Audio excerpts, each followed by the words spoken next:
आजाद CGPSC academy के इस online मंच पर मैं ऐश्वर्य अग्रवाल एक बार फिर से आप सभी का स्वागत करता हूं और आप सभी के लिए सीजीपीएससी प्रीलिम्स 2023 के पॉइंट ऑफ व्यू से लेकर आया हूं छत्तीसगढ़ आर्थिक सर्वेक्षण 2022-23 का मास्टर वीडियो। छत्तीसगढ़ का आर्थिक सर्वेक्षण अपने आप में इतना बड़ा है कि एक पार्ट में तो कवर कर पाना मुश्किल है। इसी वजह से मैं दो पार्ट में आपको आर्थिक सर्वेक्षण कवर कराने वाला हूँ। ये पार्ट 1 होने वाला है जिसमें एग्जाम रिलेटेड ज्यादातर महत्वपूर्ण बातें जो है वो कवर हो जाएंगी, ठीक है, जिसमें कुछ अध्याय जो है ज्यादातर प्रश्न उसी से आते हैं, इस वजह से। क्लियर? तो मास्टर वीडियो पार्ट 1 छत्तीसगढ़ आर्थिक सर्वेक्षण 2022-23 का ही आंकड़ा हमको एग्जाम में करके जाना है, जो प्रीलिम्स 2023 का होने वाला है। कब? 11 फरवरी को। ठीक है, आइए शुरू करते हैं मास्टर वीडियो छत्तीसगढ़ आर्थिक सर्वेक्षण का। एक इंफॉर्मेशन आपको और देनी थी, आजाद एकेडमी लर्निंग ऐप, ये हमारा न्यू अपग्रेडेड एप्लीकेशन हमने लॉन्च किया हुआ है, जिसमें आप कोई भी ऑनलाइन कोर्स छत्तीसगढ़ में सबसे न्यूनतम शुल्क में परचेस कर सकते हैं। पूरी डिटेल जानकारी के लिए, पूरी डिटेल तैयारी के लिए स्टडी के तौर पे हम कंटेंट के तौर पे पीडीएफ भी प्रोवाइड करते हैं और तकरीबन हर एक सब्जेक्ट, जैसे सुगढ़ छत्तीसगढ़ सीरीज हो छत्तीसगढ़ के सामान्य अध्ययन को लेकर, समन्वित सीरीज सभी विषयों को लेकर, मैथ्स रीजनिंग की सेपरेट बैच, इसके अलावा आप इंडिविजुअल जनजाति की कोर्स परचेस करना चाहते हैं, पंचायत का करना चाहते हैं, आपको सारे सीजीपीएससी और व्यापम से रिलेटेड कोर्स नजर आएंगे। बस चूंकि आपका एग्जाम सीजीपीएससी या सीजी व्यापम है जो छत्तीसगढ़ से तैयारी कर रहे हैं, इस ऐप को इंस्टॉल करने के बाद शुरू में एग्जाम आपको दिखाई देगा। आपको सीजीपीएससी सीजी व्यापम वाला एग्जाम सेट कर लेना है और केवल उसी से संबंधित आपके कोर्स उसमें नजर आएंगे। सारे कोर्सेज नजर नहीं आएंगे, केवल जो एग्जाम आपसे रिलेटेड है उसी के कोर्सेज नजर आएंगे। तो ध्यान रहे, Azad academy learning app play store से आपको इंस्टॉल कर लेना है। इसके पहले आप Azad CGPSC academy android application use करते आ रहे थे, जिनका पहले से वो इंस्टॉल है वो एज इट इज अभी चलेगा। न्यू यूजर्स के लिए अब से ये अपग्रेडेड ऐप आपको इंस्टॉल कर लेना है। चलिए शुरू करते हैं छत्तीसगढ़ आर्थिक सर्वेक्षण 2022-23। सबसे पहला अध्याय आर्थिक स्थिति एक समीक्षा। ठीक है, अब देखिए, चूंकि एग्जाम नजदीक है मैं थोड़ा फास्ट चलूंगा, फैक्चुअल बातें हैं, डेटा बहुत सारे होंगे, तो याद करने के लिए ये आप पर निर्भर करेगा कि किस पेज से आप याद करते हैं। ठीक है, यहां पर समझाने जैसी चीजें जो है वो कम होगी और अंडरस्टैंडिंग पॉइंट ऑफ व्यू से अगर वीडियो देखना चाहते हैं आर्थिक सर्वेक्षण का, तो पहले के बहुत सारे मेरे इंडिविजुअल वीडियो बने हर एक अध्याय के, उसे आप अंडरस्टैंडिंग के लिए देख सकते हैं। चीजें मैंने उसमें एक्सप्लेन की है। यहां पर मैं एग्जाम पॉइंट ऑफ व्यू से, ताकि ज्यादा से ज्यादा आपके क्वेश्चन अटेम्प्ट हो, ये मेरा फोकस रहेगा, आंकड़ों पर फोकस रहेगा, तो मैं थोड़े से पेस में चलने वाला हूं, थोड़ा स्पीड से चलने वाला हूं। आइए, तो पहला अध्याय आर्थिक स्थिति एक समीक्षा। छत्तीसगढ़ का शुरू करने से पहले हम भारत के बारे में थोड़ा सा परिचय देख लेते हैं। भारतीय अर्थव्यवस्था की आर्थिक विकास दर की बात करें, अनुमानित स्थिर कीमतों पर ही हमको करना होता है।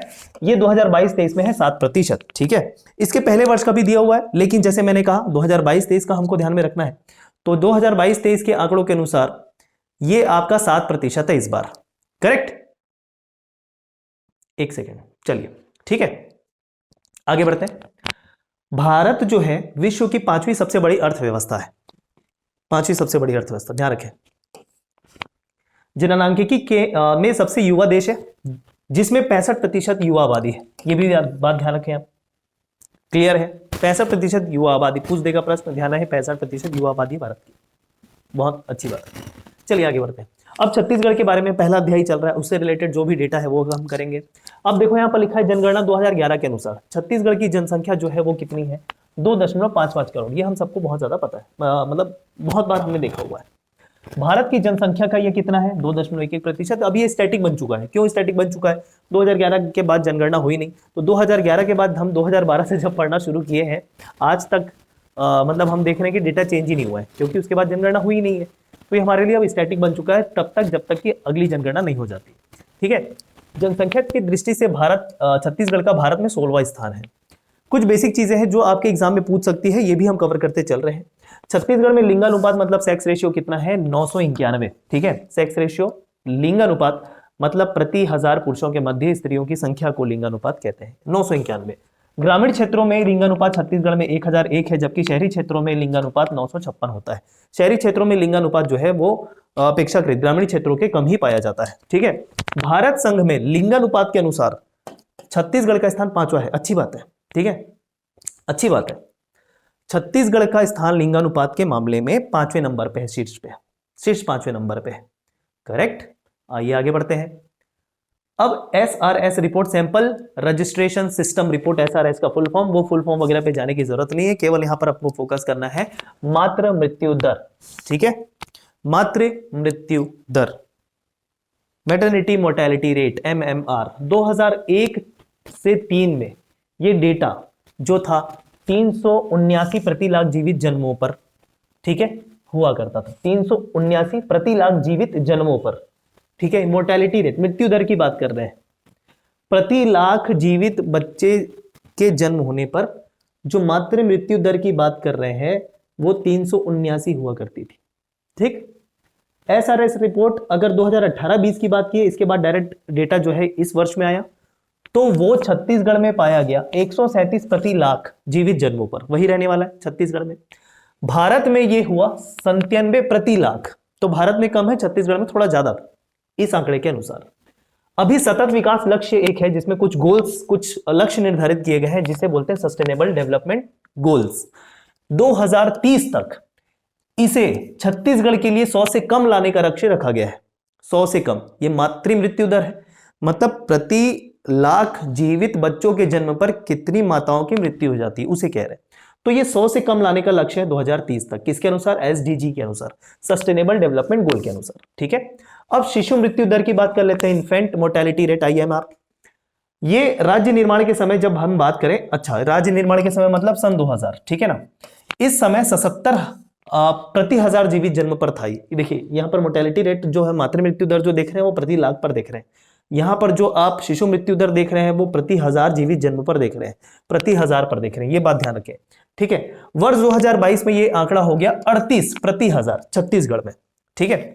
भारत के लिए कितना था? 28 प्रति हजार, ये भारत के लिए, छत्तीसगढ़ के लिए, ठीक है। ये क्या था? ये छत्तीसगढ़ के बारे में बात कर रहे हैं, जहां भारत है वो अलग से मेंशन है, यहां पर दोनों दिया है, तो यहाँ छत्तीसगढ़, यहाँ भारत है, क्लियर। सतत विकास लक्ष्य के अनुसार 2030 का डेफिनेटली हमारे पास मतलब गोल है, तो वो 15 करने का लक्ष्य रखा गया है। 15 मतलब 15 प्रति हजार जीवित जन्म पर शिशु मृत्यु दर, ठीक, मतलब 15 शिशुओं की मृत्यु हो जाती है प्रति हजार जीवित जन्म पर, मतलब ऐसा लक्ष्य रखा है, मतलब कम करने का लक्ष्य रखा गया, ये कहना चाह रहे हैं। आगे बढ़ते हैं दोस्तों। NFHS 5 रिपोर्ट, राष्ट्रीय परिवार स्वास्थ्य सर्वेक्षण 5 2019-21 में ये आपका रिपोर्ट प्रस्तुत हुआ था, ठीक है। इसके अनुसार कुछ डेटा हम देख लेते हैं। जैसे अगर बात करें मातृत्व प्रसव की, ठीक है, तो प्रसव जो है शासकीय अस्पतालों में होता है 70%, ठीक है। संस्थागत प्रसव अगर देखा जाए तो 85.7%। संस्थागत प्रसव किसे कहते हैं? जो माताएं अपने बच्चों को किसी अस्पतालों में जन्म देती हैं, चाहे वो निजी अस्पताल हो या सरकारी अस्पताल हो, उसको संस्थागत बोल सकते हैं, प्रसव बोलते हैं, ठीक है। संस्थागत मतलब हॉस्पिटल में होना चाहिए, डॉक्टर की देखरेख में होना चाहिए, तो उसको संस्थागत प्रसव कहेंगे। इसका आंकड़ा है 85.7%। देखो लिखा है निजी प्लस शासकीय अस्पतालों में। तो अगर कहा जाए तो संस्थागत प्रसव किसे नहीं कहेंगे? तो ऐसा प्रसव जहां माताएं अपने बच्चों को बिना अस्पताल की देखरेख में जन्म देती हैं, उसे संस्थागत प्रसव नहीं कहेंगे। बात समझ में आई आपको? ठीक है। तो ये शासकीय अस्पताल अलग है, शासकीय प्लस निजी अस्पताल का मिला के डेटा हो जाता है 85.7%, जिसे संस्थागत प्रसव कहेंगे, क्लियर। आगे बात करते हैं। छत्तीसगढ़ में शिशु मृत्यु दर में कमी की बात की जाए, इस आंकड़े के अनुसार NFHS 4 2020-21 में जो हुआ था उसकी तुलना में अभी की बात कर रहे हैं, अभी इस रिपोर्ट के अनुसार इसकी तुलना में, ठीक है, नवजात मृत्यु दर में कमी आई है 23%। ये सारे डेटा इंपॉर्टेंट है, ध्यान रखते चलेंगे। शिशु मृत्यु दर में जो कमी आई है, ये नवजात मृत्यु दर है, जस्ट जन्म के समय। शिशु मृत्यु दर मतलब जन्म हुए थोड़ा समय हो गया लेकिन वो शिशु है, 18%, इतनी कमी आई है। 5 वर्ष तक के बच्चों की अगर बात की जाए तो 22% मृत्यु दर में कमी आई है, ठीक है। तो ये सारी चीजें आपको ध्यान में रखती चलनी है। अब देखो, डेफिनेटली मास्टर वीडियो है, डेटा बहुत सारे होंगे, याद करने में तकलीफ होगी, तो ऐसा नहीं है कि एक बार में ही याद हो जाएगा। आप इसके और शॉर्ट फॉर्म, अगर आपको लगे कि इसमें कुछ और बोलना चाहिए, रेक्टिफिकेशन करना है, तो आप डेफिनेटली स्वतंत्र हैं। नोट्स बनाने हैं एकदम छोटा छोटा और लिख के, ताकि मेरे पास एक पेज हो जिसमें मैं कर लूं पूरा कवर, एक सिनॉप्सिस जैसा, तो भी स्वागत है आपका। तो यहाँ पर स्लाइडों की संख्या देखो 70 है, ठीक है। आगे बढ़ते हैं। छत्तीसगढ़ का आर्थिक विकास, अब उसके बारे में बात करेंगे। GSDP, सकल राज्य घरेलू उत्पाद, ये सब क्या होता है, कैसे होता है, सब कुछ बता रखा है मैंने। अभी सिर्फ आंकड़ों पे फोकस करेंगे, जैसे मैंने कहा था। छत्तीसगढ़ राज्य सकल घरेलू उत्पाद GSDP स्थिर भाव की ही बात करेंगे। 2022-23 में जो था ये डाटा हमारे लिए इंपॉर्टेंट हो जाता है, 8%। अनुमानित है अभी सब कुछ, ठीक है। इसके पहले का डेटा करना चाहे कर सकते हैं, लेकिन ये पूछेगा ये आपको, ये जो हाईलाइट करना है वो मैं कर रहा हूं। 12 से 13 सॉरी 2000 वर्ष 2012-13 से लेकर 2022-23 तक 11 वर्षों में औसतन अब बात करेंगे सर्वाधिक वृद्धि हुई कौन से वर्ष? 2016-17 में। किसमें? आर्थिक विकास की बात कर रहे हैं, ठीक है। तो सर्वाधिक वृद्धि ना, सॉरी आर्थिक विकास नहीं, मतलब जीएसडीपी की बात कर रहे हैं। तो जीएसडीपी की सर्वाधिक वृद्धि इस वर्ष तक सर्वाधिक वृद्धि हमको वर्ष 2016-17 में देखने को मिली। ये प्रश्न आता है कि जीएसडीपी में सर्वाधिक वृद्धि कौन से वर्ष देखने को मिली, ठीक है। 2016-17 सर्वाधिक वृद्धि कितना प्रतिशत लिखा है? 12.13%। अब मैं भी ये भी मानने को तैयार हूं कि इतने सारे डेटा कैसे करें सर, लेकिन ये सारे बहुत महत्वपूर्ण है। जहां जो महत्वपूर्ण नहीं रहेगा उसको मैं बता दूंगा, मत करना, ठीक। ऋणात्मक वृद्धि दर मतलब न्यूनतम वृद्धि दर कौन से वर्ष देखने को मिला? 2020-21 में न्यूनतम वृद्धि दर देखने को मिला जीएसडीपी में, सकल राज्य घरेलू उत्पाद में, ठीक है। कितना? -1.8%। क्लियर? औसत वृद्धि अगर बात करें, यहां से यहां औसत वृद्धि की बात होगी, तो यहां से यहां औसत वृद्धि देखने को मिली है 5.73% जीएसडीपी में, ठीक है, 5.73%। ओके, अब क्षेत्रवार 3 क्षेत्र देखने को मिलते हैं, कृषि एवं संबद्ध क्षेत्र, उद्योग एवं संबद्ध मतलब उद्योग क्षेत्र, और एक सेवा क्षेत्र। कृषि एवं संबद्ध क्षेत्र, उद्योग क्षेत्र, सेवा क्षेत्र। जीएसडीपी में जैसे मान लेते हैं जीएसडीपी कुल क्या हुआ? सकल राज्य घरेलू उत्पाद जिसको बोल रहे हैं, छत्तीसगढ़ की सीमा के अंदर विभिन्न व्यक्तियों के द्वारा उत्पादित वस्तुओं और सेवाओं का अंतिम मूल्य जीएसडीपी कहलाएगा। छत्तीसगढ़ राज्य की भौगोलिक सीमा के अंतर्गत, ध्यान रहे, ठीक है, किसी भी व्यक्ति के द्वारा, ये जीएसडीपी है। मान लेते हैं जितना भी सेवाओं और वस्तुओं का उत्पादित मूल्य रहा फाइनली वो 100% प्रतिशत में मान लिया। उसमें कृषि का कितना, उद्योग का कितना, सेवा का कितना, ये अलग अलग प्रतिशत बताया गया है। तो कृषि का 16.91%, लेटेस्ट डेटा 2022-23 का, जैसे मैंने कहा है अनुमानित है तो भी यही डेटा ही पूछेगा, ठीक, कितना अनुमानित है ऐसा पूछेगा। उद्योग क्षेत्र का बात करें 49.88% और सेवा क्षेत्र की भागीदारी 33.21%। इससे प्रश्न आते ही आते हैं, ठीक है, इससे प्रश्न आते ही आते हैं, तो आपको ध्यान में रखना ही है, बिल्कुल एकदम होना ही चाहिए। क्लियर?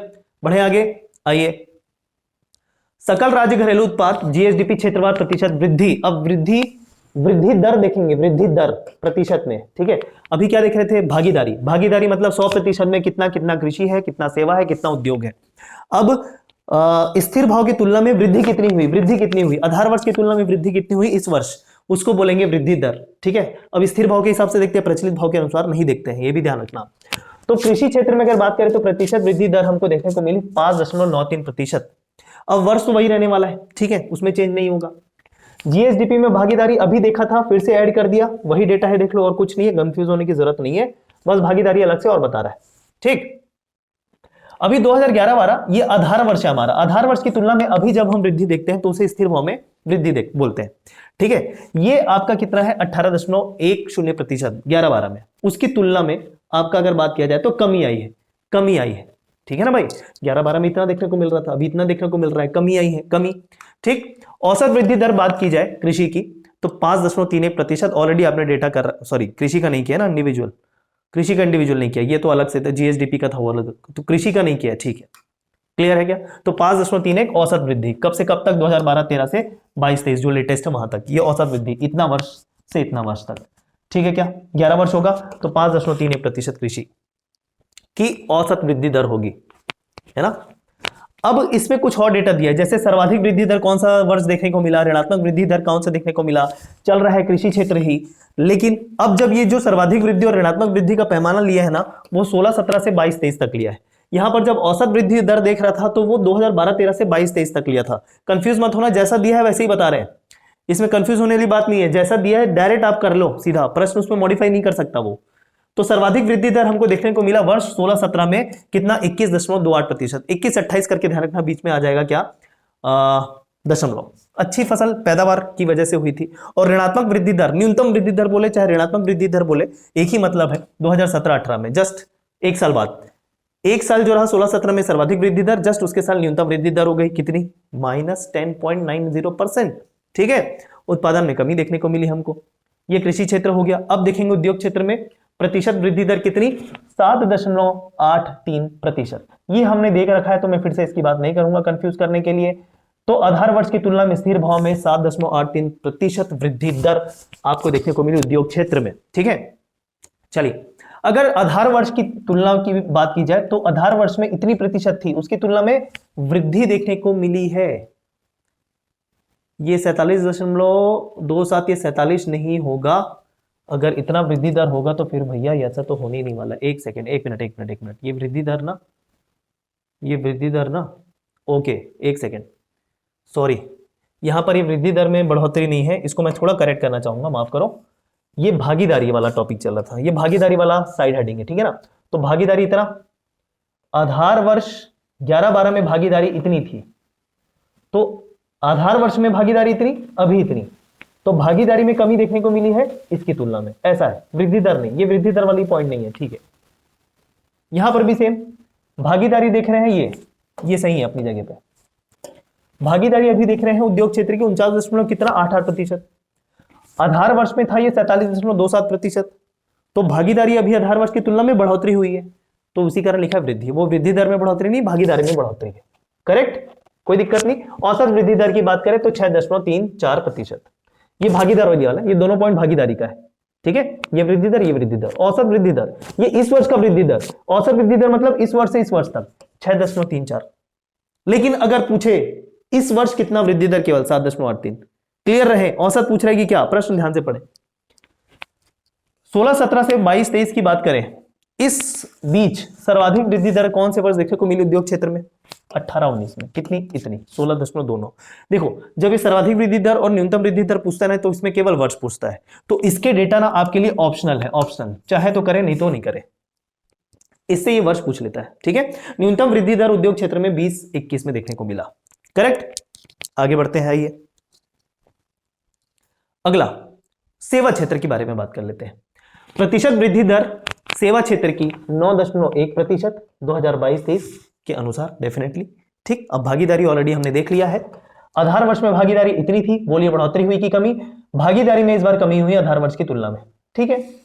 औसत वृद्धि दर की बात करें इस वर्ष से उस वर्ष तक सेवा क्षेत्र की हुई है 5.37%, ठीक, क्लियर। अभी मैं एक चीज बताऊं, ये 11-12 का ना भागीदारी करने की जरूरत नहीं है, सिर्फ उसकी तुलना में कमी आई है कि वृद्धि है, बस इतना ध्यान रखो, केवल अभी का भागीदारी करो, ये मत करो, ठीक है, ये मत करो, कोई मतलब नहीं है, नहीं नहीं कोई मतलब नहीं है, ठीक है। क्या प्रश्न आया भी होगा तो देखो कितना डेटा करोगे आप, लेकिन ये ज्यादा पूछा है, ये पूछता ही है लगभग, तो इस तरीके से भी ध्यान रखना है आप। इतने से इतना सर्वाधिक वृद्धि दर वर्ष देखने को मिला 19-20 में, और ऋणात्मक वृद्धि दर देखने को मिला 20-21 में। इसके लिए थोड़ा ट्रिक लगाना ही पड़ेगा आपको, सर्वाधिक वृद्धि दर कौन सी क्षेत्र की किस वर्ष, न्यूनतम वृद्धि दर कौन सी क्षेत्र की किस वर्ष, इसमें आपको थोड़ा ट्रिक लगाना पड़ेगा, ठीक है, क्लियर है ना। चलो, जैसे मैंने बोला 16-17 में अच्छा था, फिर वृद्धि दर कम हो गई, इसमें बात किया तो 18-19 अगला ही वर्ष था, ठीक है। 17-18 हुआ तो वहां से अगला उद्योग क्षेत्र को 18-19 कर देना, फिर 19 के बाद 20 आता है तो 20-21 कर देना, मतलब ऐसा कुछ भी आपको याद करने का ट्रिक निकालना पड़ेगा। तो ये है आर्थिक समीक्षा, पहला अध्याय हमारा पूरा, पहला अध्याय हमारा पूरा, क्लियर। आगे बढ़ते हैं, आइए अगला जो अध्याय है आर्थिक सर्वेक्षण में वो है जनसंख्या। जनसंख्या के संदर्भ में बातें हम देखते हैं आर्थिक सर्वेक्षण के अनुसार, आइए जहां पर 2011 जनगणना के अनुसार लेगा वहां पर, जहां आर्थिक सर्वेक्षण के अनुसार लेगा वहां पर, उसके अनुसार ही करेंगे। चलिए, जनसंख्या 2011 के अनुसार 2.55 करोड़, पूरा 2, 55, 45, 198 रटा हुआ होना चाहिए छत्तीसगढ़ की जनसंख्या 11 के अनुसार, बस ठीक। चलो, भारत की कुल जनसंख्या का हमको पता है सर, जनसंख्या 2011 के अनुसार छत्तीसगढ़ राज्य का कुल क्षेत्रफल भी कितना है, 135,192। अब हम बार बार देखते हैं कहीं कहीं पर 135,191 भी लेता है, अब आर्थिक सर्वेक्षण में उसको 92 लिख लिया है, ठीक है। ये क्षेत्रफल है, मतलब स्क्वायर किलोमीटर होगा, वर्ग किलोमीटर होगा, ठीक है। छत्तीसगढ़ राज्य की साक्षरता दर की बात करें तो वास्तविक मतलब 2011 के अनुसार था ये कितना 70.28%, लेकिन ये 2023 अनुमानित आर्थिक सर्वेक्षण के आंकड़े के अनुसार हो चुका है 74.53% वृद्धि हो गई है। तो प्रश्न बिल्कुल पढ़ना पड़ेगा कि 2011 के अनुसार पूछ रहा है या आर्थिक सर्वेक्षण के अनुसार पूछ रहा है, ठीक है। कुछ नहीं लिखा है तो ऑप्शन देखना पड़ेगा कि ये है कि ये है, एक साथ दोनों नहीं हो सकता। फिर उसमें आपको लगाना पड़ेगा कि भैया अगर कुछ भी नहीं दिया है कि 2011 के अनुसार बताओ कि अभी आर्थिक सर्वेक्षण के अनुसार बताओ, तो ऑप्शन देखना पड़ेगा, दोनों में से जो ऑप्शन दिखेगा वो मारना है, दोनों ऑप्शन एक साथ हो ही नहीं सकते, ठीक है, क्योंकि फिर उसको भी बताना पड़ेगा ना कि किसके अनुसार लिया, मेंशन नहीं किया तो फिर कैसे पता करेंगे, करेक्ट। आगे आइए, छत्तीसगढ़ राज्य जनसंख्या घनत्व की अगर बात की जाए तो जनसंख्या घनत्व 189 हुआ करती थी 2011 के अनुसार, ठीक है।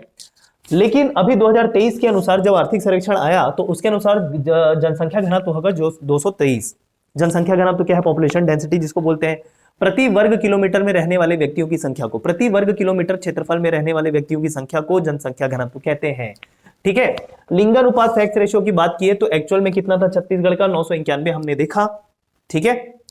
क्लियर। लेकिन अनुमानित 2021 का लेटेस्ट डेटा है, देखो कुछ का 2023 है लेटेस्ट अनुमानित, कुछ का 2021 है, तो इसमें हमको वो नहीं करना सर इसका 23 इसका 21 कैसे, जो दिया है जो अवेलेबल डेटा है जिसका सर्वे हो पाया वो डेटा अवेलेबल है, खत्म।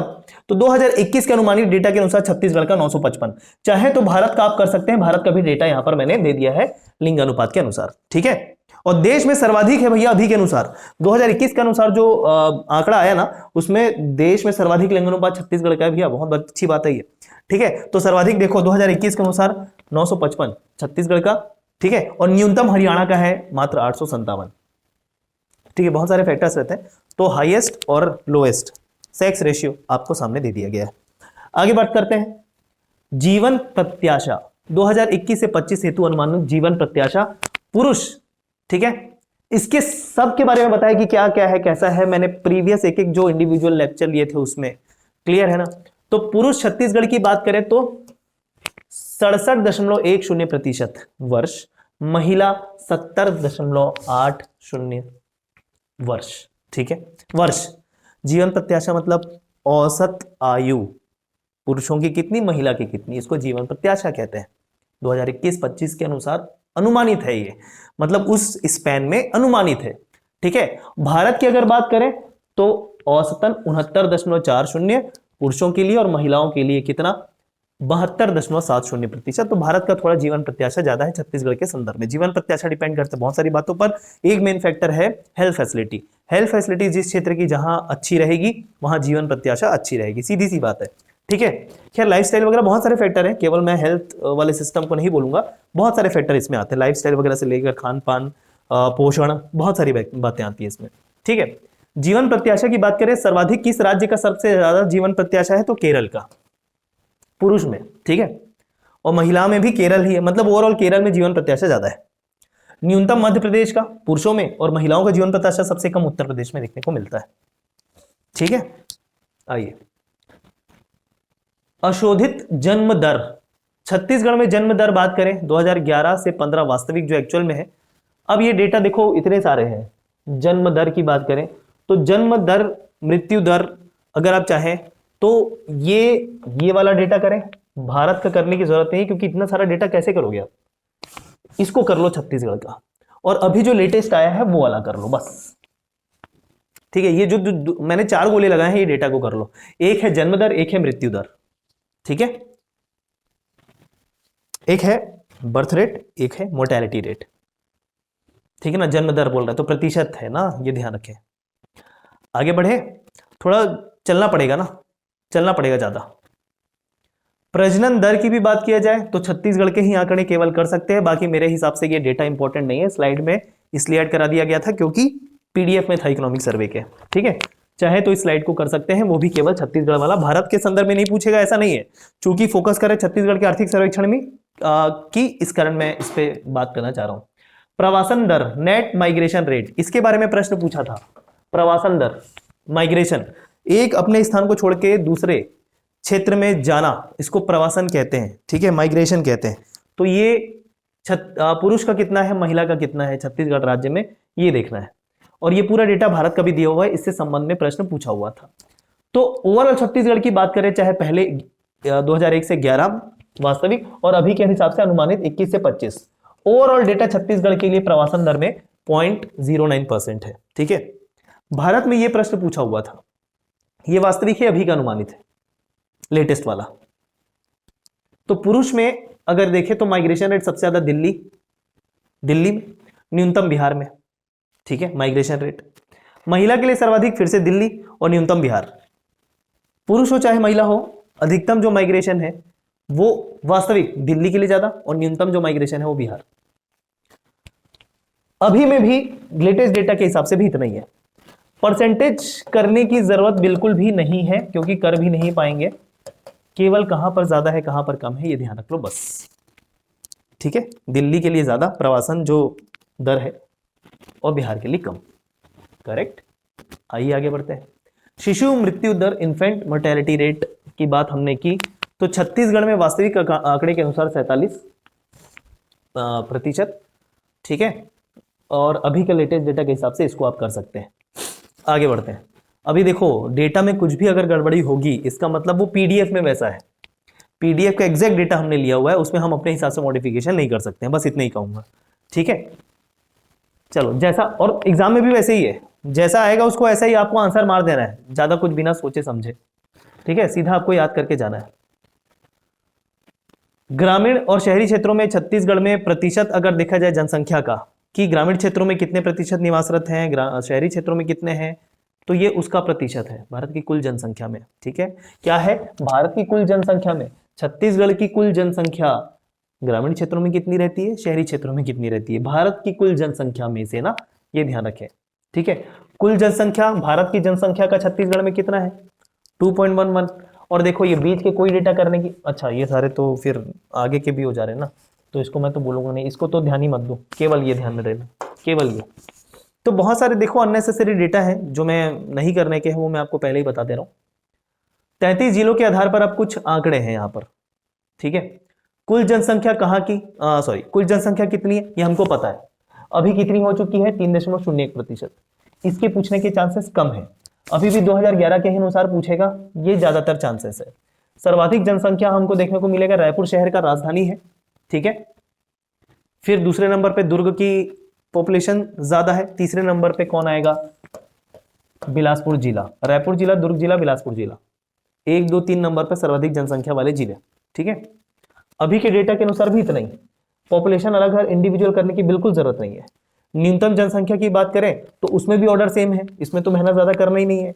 तो सर्वाधिक जनसंख्या न्यूनतम जनसंख्या के लिए डेटा चाहे अभी का हो चाहे पहले का हो सेम है, दिक्कत ही नहीं है। तो सबसे न्यूनतम जनसंख्या नारायणपुर की, दूसरे नंबर पे सबसे न्यूनतम जनसंख्या सुकमा की, और तीसरे नंबर पे सबसे न्यूनतम जनसंख्या बीजापुर की। करेक्ट, चलिए आगे बढ़े। ठीक है, देखो मैक्सिमम पॉसिबल कोशिश करेंगे, ओवरलोड भी नहीं होना चाहिए, बाकी जो बचेगा उसको नेक्स्ट क्लास में मैं कवर करने की पूरी कोशिश करूंगा, 2 पार्ट में ये हो जाएगा पूरा हमारा। अनुसूचित जाति जनसंख्या 2011 के अनुसार, इंपॉर्टेंट, अब देखो चीजें इंपॉर्टेंट होने वाली है। अनुसूचित जाति जनसंख्या बोल रहे हैं ना, एससी पॉपुलेशन की बात कर रहे हैं, कहां पर ज्यादा कहां पर कम, जो बातें केवल काम की है उतनी ही बताऊंगा। आपको करना है ये वाला डेटा कि एससी का प्रतिशत कितना है। ठीक है, 2011 के अनुसार 12.82%। ठीक, ये डेटा हमको पहले से पता होना चाहिए, नहीं पता कोई बात नहीं, अभी कर लो। सर्वाधिक एससी जनसंख्या जनसंख्या के अनुसार है रायपुर में, लेकिन प्रतिशत जनसंख्या एससी की ये सबसे ज्यादा है कहां पर, सारंगढ़ बिलाईगढ़ में। केवल पहला पहला करो, दूसरे नंबर पे करने की जरूरत नहीं है। सर्वाधिक 1-1 बस खत्म, बाकी ये दोनों करने की जरूरत नहीं। अगर आपकी कैपेसिटी ज्यादा है तो दूसरे नंबर का आप कर सकते हो, ये दूसरे नंबर का आप कर सकते हो चाहो। वही न्यूनतम जनसंख्या, अब देखो ये जनसंख्या प्रतिशत है, बोलने का मतलब पॉपुलेशन वाइज काउंटिंग के हिसाब से जहां पर ज्यादा है वो रायपुर है, लेकिन किसी जिले की कुल जनसंख्या का एससी कितना प्रतिशत है वो प्रतिशत के अनुसार है, तो वो ये है सारंगढ़ बिलाईगढ़। 33 जिलों के अनुसार लेटेस्ट डेटा है ये। अभी देखो क्या किया, 2011 का जो जनगणना था ना उसको आपने 33 जिलों में बांट दिया। अब ये भैया मंत्रालय ने किया है, ये मतलब क्या बोलते हैं उसको, क्या विभाग बोलते हैं जो आर्थिक सर्वेक्षण जारी करता है, ध्यान से उतर गया, चलो जो भी हो, उन्होंने जारी किया है, उनका एनालिसिस है, मान लेते हैं। ठीक है, और क्या चाह रहा है, न्यूनतम सबसे कम एससी जनसंख्या आपको पॉपुलेशन वाइज सुकमा में देखने को मिलेगी, और प्रतिशत के अनुसार भी सुकमा में ही सबसे कम एससी की जनसंख्या है।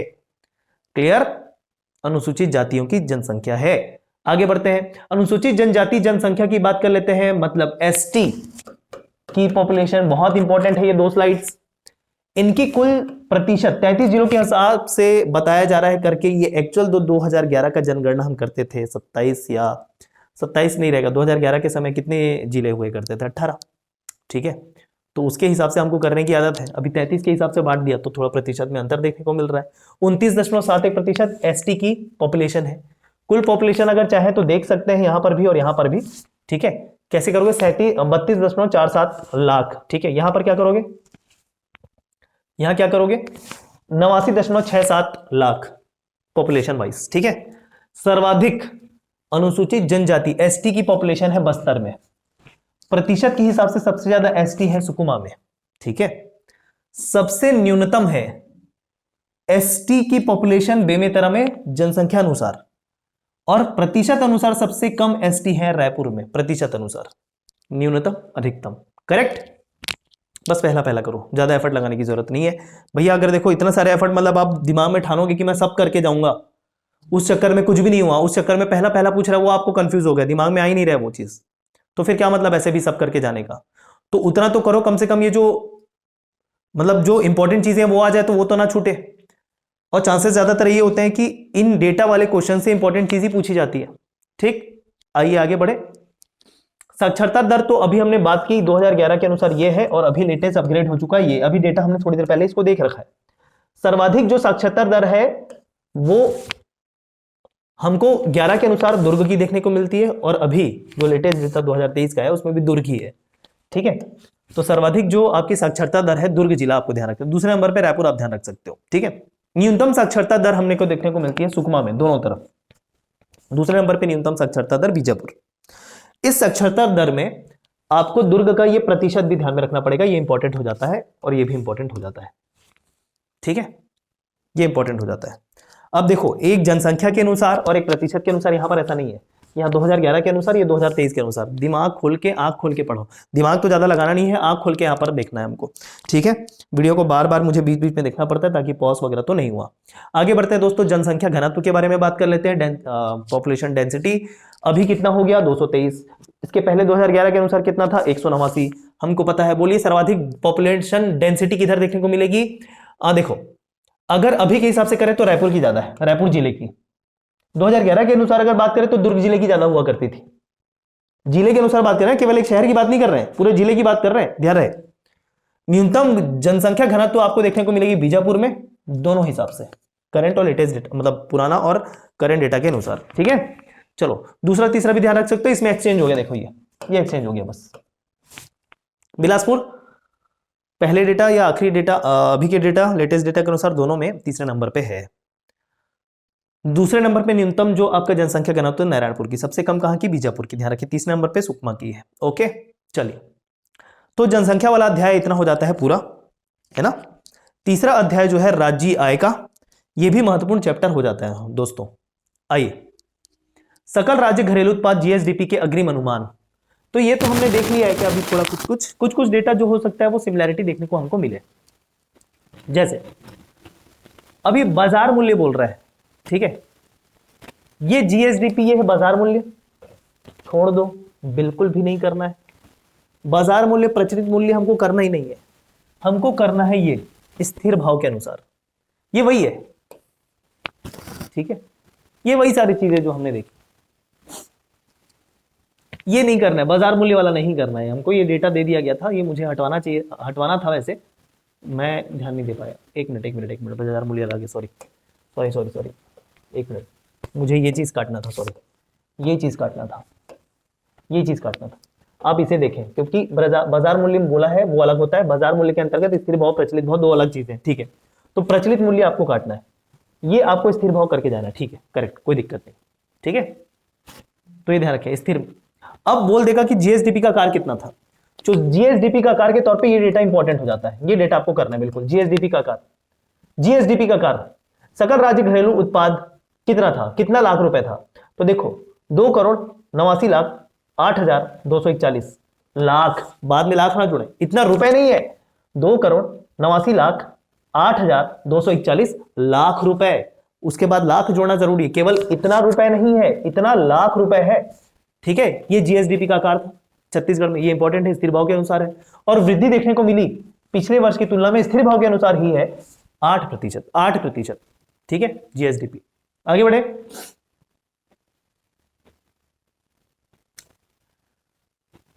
चलो, अब ये तो हमने देख लिया है, राज्य में क्षेत्रवार वृद्धि पिछले वर्ष की तुलना में 22-23 के लिए स्थिर भाव 5.93, 7.83, 9.121% अनुमानित। ठीक है, चलो 2022-23 में अखिल भारत के लिए स्थिर भाव 11-12 में सकल राज्य उत्पाद बाजार मूल्य में प्रतिशत वृद्धि की बात कर रहे हैं। ठीक है, प्रतिशत वृद्धि कृषि, उद्योग, सेवा, एक सेकेंड रुकिएगा, योगदान और भागीदारी, अखिल भारत के स्थिर भाव में सकल, अच्छा है, भारत का बताने की कोशिश कर रहा है। ठीक है, वही मैं कंफ्यूज हो गया, भारत के लिए है ये दोस्तों। ठीक है, ये इसके लिए हम देख रहे थे पहले छत्तीसगढ़ के लिए, ये भारत के लिए, चाहे तो भारत का आंकड़ा आप देख सकते हैं, चाहे इसलिए बोल रहा हूं क्योंकि हमारा फोकस अभी इस वीडियो में छत्तीसगढ़ का आर्थिक सर्वेक्षण है, ठीक है, छत्तीसगढ़ का आर्थिक सर्वेक्षण है। भारत के आर्थिक सर्वेक्षण का डेटा भी डेफिनेटली करके जाना है, और इस वीडियो के इस पीडीएफ में ये भी अवेलेबल है। ये पीडीएफ भी आपको दे दिया जाएगा कहां पर, आजाद एकेडमी लर्निंग ऐप में मैं ये पीडीएफ अपलोड करवा दूंगा। इस पीडीएफ से चीजें डायरेक्ट आपको याद करके जा सकते हो, ये पीडीएफ में अपलोड करवा दूंगा, आपको इंस्टॉल कर लेना है। ये भारत का डेटा भी आप कर सकते हो, ठीक है। ये भारत का डेटा एक्चुअली में, ये राज्य का है, ये भारत का है, ये भारत का है। बाजार मूल्य में स्थिर भाव के अनुसार ही सकल घरेलू उत्पाद, जीडीपी बोलते हैं जिसको, जीएसडीपी इसलिए छत्तीसगढ़ के संदर्भ में वहां पर स्टेट आ रहा है एस, ये जीडीपी है भारत के लिए। तो ये भारत का आंकड़ा, ये फिर से छत्तीसगढ़ का आंकड़ा शुरू हो गया, क्यों? क्योंकि लिखा है राज्य।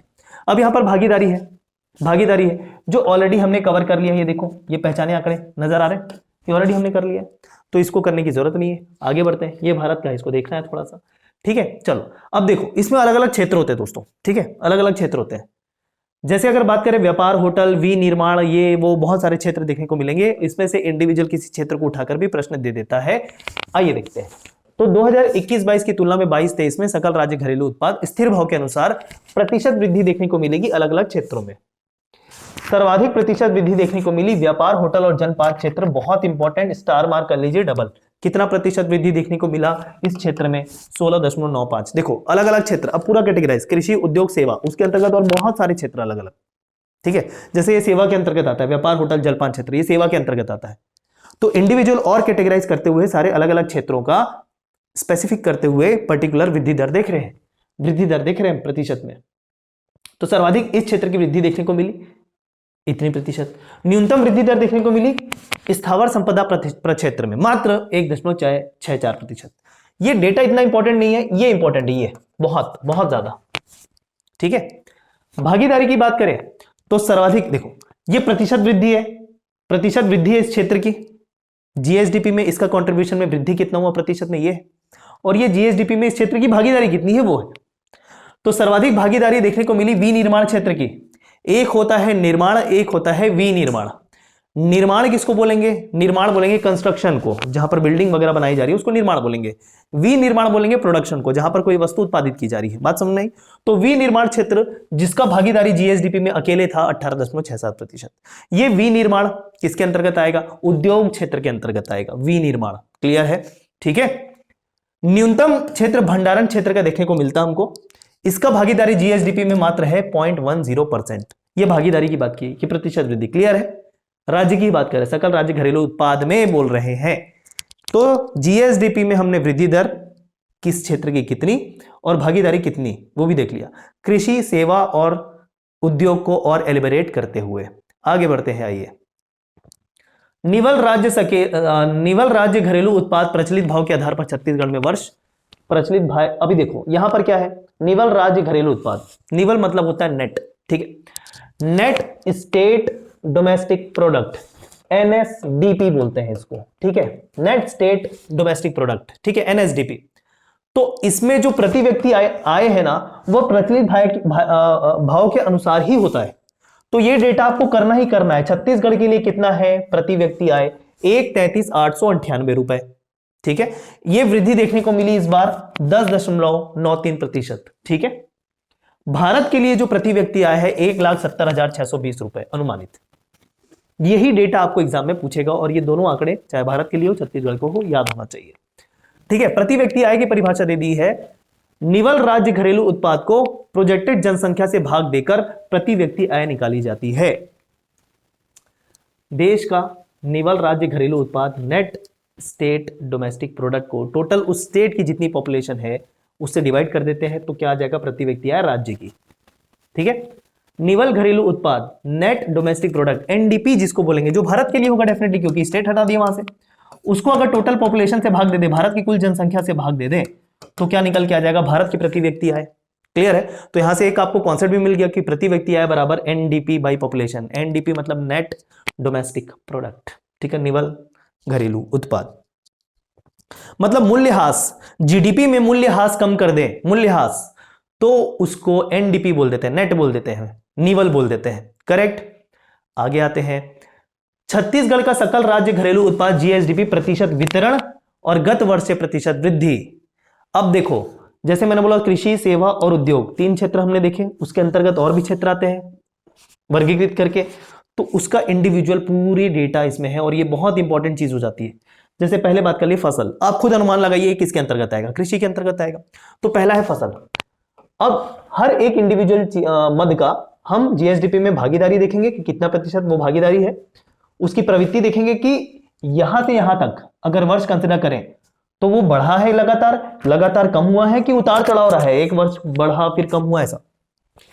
फसल क्षेत्र का भागीदारी अगर बात करें जीएसडीपी में तो 9.89%। ये बहुत इंपॉर्टेंट, इसको छोड़ के नहीं जा सकते आप, इतना तो करना ही पड़ेगा जो मैं हाईलाइट कर रहा हूं, ठीक है। ये इसका क्या मतलब है, इसका मतलब यह है कि इस वर्ष जो स्टार लगा है, जिस पे स्टार लगा है वो वर्ष उस क्षेत्र का भागीदारी सबसे ज्यादा था जीएसडीपी में। तो फसल क्षेत्र का मैं बता देता हूं, ये चीज हमेशा आगे सेम रहने वाली है। 2020-21 में फसल क्षेत्र का जीएसडीपी में भागीदारी सर्वाधिक था, सर्वाधिक। इसका मतलब क्या है, स्टार का मतलब सर्वाधिक था। और कितना था इस वर्ष, 10.28%। ठीक, अब आप समझ जाएंगे क्या, ठीक। प्रवृत्ति फसल की रही, उतार चढ़ाव होगी, एक बार बढ़ा है फिर कम हुआ, फिर बढ़ा फिर कम हुआ, ऐसा, ठीक है। वृद्धि दर की बात करें तो वृद्धि दर 6.53%, ठीक है, डेफिनेट स्थिर भाव की तुलना में। सर्वाधिक वृद्धि दर कौन से वर्ष देखने को मिली थी, वृद्धि दर है ना, सर्वाधिक वृद्धि दर, स्टार मार्क लगा इस वर्ष, कितनी वृद्धि दर, 14.31%। ये करने की जरूरत नहीं, जब सर्वाधिक पूछे तो ये करने की जरूरत नहीं है, ये वर्ष बस ध्यान रख लेना, ये वर्ष पूछता है, वर्ष मैं बता रहा हूं, ठीक है। ऋणात्मक वृद्धि दर कौन से वर्ष देखने को मिली थी, 2017-18। यहां पर स्टार नहीं लगना चाहिए था, लेकिन ठीक है, मेंशन कर दिया है कि ऋणात्मक वृद्धि दर, ऋणात्मक मतलब सबसे कम वृद्धि दर, तो 17-18 में देखना। सबसे ज्यादा कब, सबसे ज्यादा कब, 18-19। वृद्धि दर लिखा हुआ है, करेक्ट, ये फसल क्षेत्र है। और इस तरीके से आपको हर एक क्षेत्र का, चलिए मैं देखते जाता हूं। वीडियो की लेंथ हम ज्यादा नहीं करेंगे, इस पे हमारा फोकस है, लेकिन चूंकि वीडियो की लेंथ थोड़ी ज्यादा जा रही है तो मुझे ऐसा लगता है इस वीडियो को फिर से ब्रेक करके ही बनाना पड़ेगा, लेकिन इस चैप्टर को हम बिल्कुल फिनिश करेंगे। आइए देखिए, जैसे पशुधर देखते चलिए, ठीक है, मैं भले नहीं दिखाई दे रहा हूं लेकिन आपको सामने देखना है। जीएसडीपी में भागीदारी बात करें तो मात्र है 1.65%। अब देखो इन सभी क्षेत्रों में अलग अलग जो बहुत सारे देखने वाले हैं, उसमें सबसे ज्यादा भागीदारी किसकी, सबसे कम भागीदारी किसकी, ये ऑलरेडी हमने इस स्लाइड में देख लिया। इस वाले स्लाइड में देखो, अगर मैं भागीदारी की बात करूं तो सर्वाधिक विनिर्माण का है, न्यूनतम भंडारण का है। प्रतिशत वृद्धि सर्वाधिक किसकी है, व्यापार होटल जलपान का, और प्रतिशत वृद्धि सबसे न्यूनतम है स्थावर संपदा का। ये ऑलरेडी हमने देख लिया, उसी को हम अब इंडिविजुअल देखते जा रहे हैं, किसका कितना है, इंडिविजुअल भी पूछ सकता है। अभी प्रवृत्ति की बात करें तो देखो इसका उतार चढ़ाव ना होकर देखो क्या हुआ है ना, 2016-17 से 2020-21 तक ये बढ़ा है, फिर 21-22 से 22-23 एक वर्ष के लिए कम हुआ है पशुपालन जो है। तो इसका ट्रेंड अगर पूछे आपसे 2016-17 से 2020-21 ट्रेंड बताओ कि ये बढ़ा है कि कम हुआ है भागीदारी, तो इसको आपको वृद्धि करनी है। केवल इस वर्ष कम हुआ है ये, वृद्धि दर इसकी रही 4.58% है ना, और सर्वाधिक वृद्धि दर 2018-19 में स्टार मार्क लगा है, कितनी रही 21.62%, ठीक है। पशुपालन क्षेत्र का सर्वाधिक भागीदारी जीएसडीपी में कब था, 20-21 में, इतना तो ज्यादा इसका भागीदारी जीएसडीपी में जाता नहीं, पशुपालन है। ऋणात्मक वृद्धि दर कभी देखने को नहीं मिली, इंपॉर्टेंट हो जाता है ये, कौन से क्षेत्र का ऋणात्मक वृद्धि दर देखने को ही नहीं मिला कभी, पशुपालन। कभी देखो कम जरूर रहा, खैर वृद्धि दर की बात कर रहे हैं तो वृद्धि दर तो मतलब कम ज्यादा की बात ही नहीं है, वृद्धि दर मतलब पिछले वर्ष की तुलना में, आधार वर्ष की तुलना में कम हो रहा है ज्यादा हो रहा है, इसकी बात है। तो ऋणात्मक वृद्धि कभी हुई नहीं, मतलब ये लगातार बढ़ा है, ठीक है। ये तो भागीदारी की बात की कि एक वर्ष कम हो गया, ठीक है। चलिए वन उद्योग, इसका भी प्रतिशत आपको ध्यान रख लेना है, 3.19%, सबसे ज्यादा था इस वर्ष 20-21 में, कितना ये इंपॉर्टेंट नहीं। उतार चढ़ाव रही प्रवृत्ति 21-22-23 में कमी देखने को मिली, ठीक। वृद्धि दर इसकी रही, तो ये ट्रेंड इंपॉर्टेंट नहीं है, ट्रेंड इसका इंपॉर्टेंट था, बाकी तो ये उतार चढ़ाव ही माना जाएगा। वृद्धि दर अगर बात करें तो इसकी थी 4.05%। सर्वाधिक वृद्धि दर देखने को मिली 18-19 में, कितनी थी उस समय, 11.24। हालांकि डेटा इंपॉर्टेंट नहीं है, वर्ष इंपॉर्टेंट, ठीक। डेफिनेटली आप लोगों के लिए चैलेंज जरूर है, लेकिन इतनी चीजें आपको करनी पड़ेगी, जो चीज क्रॉस कर रहा है वो मैं कर दे रहा हूं। ऋणात्मक वृद्धि दर कौन से वर्ष देखने को मिली इसमें, इसी कारण देखो इसमें डेटा मैंने लिखा ही नहीं, हटवा दिया था, 2017-18, ठीक है क्या फ्रेंड्स। आप देखो, आप ऐसा दिमाग में मान के चलो, देखो मैं आपको एक चीजें बता रहा हूं, आप दिमाग में ऐसी चीजें लेके चलो कि आप ना कोई ऑफिसर हो, आप ऑलरेडी ऑफिसर बन चुके हो, आपको आपका जो सबऑर्डिनेट है, आपके नीचे आने वाला कोई कर्मचारी आपको प्रेजेंटेशन के माध्यम से बता रहा है सर देखो इस क्षेत्र में इतना वृद्धि देखने को मिला, इस क्षेत्र में इतना। मैं आपका क्या हूं, आपके अंदर आने वाला कर्मचारी हूं, मान लीजिए, ठीक है। तो आप मेरे सर हैं, मैं आपको प्रेजेंट कर रहा हूं, सर देखिए ये इस क्षेत्र में इतना हमको वृद्धि देखने को मिल रहा है, इतना कमी देखने को मिल रहा है, और आपको क्या करना है, आपको आपके संबंधित मंत्री को रिपोर्ट करना है कि सर ये इस क्षेत्र में वृद्धि देखने को मिली, इस वर्ष ज्यादा था ऐसा। तो आप मेंटली प्रिपेयर हो जाइए कि आपको अपने बॉस को बताना है, ठीक है। तो इस हिसाब से करिए ताकि आप एक काम कर रहे हैं ना कि पढ़ाई कर रहे हैं। पढ़ाई समझेंगे तो बोझ लगेगा, आप ऐसा समझें कि आप काम कर रहे हैं, किसी आपको आगे जाके बताना है कि अगर मुझे कोई मतलब मुंह जुबानी पूछ ले तो फिर कैसे करेंगे, कम से कम वर्ष पता होना चाहिए, क्षेत्र पता होना चाहिए, किसमें ज्यादा है किसमें कम है। तो इस तरीके से अपने एक नोट्स बना लीजिए, जहां डेटा देखने की जरूरत है वहां पर नोट्स बना लीजिए, उसको देख लीजिए। आई बात समझ में? चलिए अब थोड़ा स्पीड से भागते हैं, बहुत सारे क्षेत्र हैं, वैसे स्पीड से चल रहे थे, लगता है इस पार्ट को भी ब्रेक करके हम आगे इसको कंटिन्यू करेंगे। फ्रेंड्स, मछली उद्योग के बारे में डेटा देख लीजिए। अब ये डेटा मैं थोड़ा आपके ऊपर छोड़ते जा रहा हूं, ये सारे डेटा आप कर लीजिएगा, मछली उद्योग के देख लीजिए। सिर्फ डेटा पढ़ने से मतलब होगा नहीं मेरे, सब कुछ आपको बता दिया मैंने। खनन उत्खनन देखना पड़ेगा, ठीक है। अब यहां तक देखो, खनन उत्खनन तक ये सारे फसल एवं संबद्ध क्षेत्र के अंतर्गत आते हैं। अब बोलेंगे खनन उत्खनन जो है, सॉरी माफ करो, फसल एवं उसके यहां तक फसल, ये मछली उद्योग तक आपका फसल और संबद्ध क्षेत्र का आएगा। यहां से आपका उद्योग क्षेत्र शुरू हो जाता है खनन उत्खनन से। लेकिन प्राथमिक द्वितीयक तृतीयक क्षेत्र अलग होते हैं। प्राथमिक क्षेत्र की बात करें तो यहां तक कंसिडर होगा, खनन उत्खनन तक, ठीक है। प्रकृति से मिलने वाली वस्तुओं से जो जीएसडीपी बनती है, जीडीपी बनती है, उसको प्राथमिक क्षेत्र के अंतर्गत रखा जाता है। तो खनन उत्खनन मतलब जमीन से निकलने वाले खनिज पदार्थ, तो ये प्रकृति से मिल रहे हैं, तो ये प्राथमिक क्षेत्र के अंतर्गत आएगा। बात समझ में आई? तो उद्योग में खनन उत्खनन को छोड़ के अगर बात करें तो द्वितीय क्षेत्र हो जाता है। उद्योग क्षेत्र में खनन उत्खनन ऐड कर दें, सॉरी द्वितीय क्षेत्र में खनन उत्खनन ऐड कर दें तो उद्योग क्षेत्र हो जाता है। क्लियर? विनिर्माण मैंने बता दिया, विनिर्माण का मतलब क्या है, इसके डेटा देख लीजिए। विद्युत एवं जल आपूर्ति का देखना है। निर्माण मतलब आपको मैंने बता दिया क्या होता है, इसका डेटा देखना है। वित्तीय सेवा का देखना है।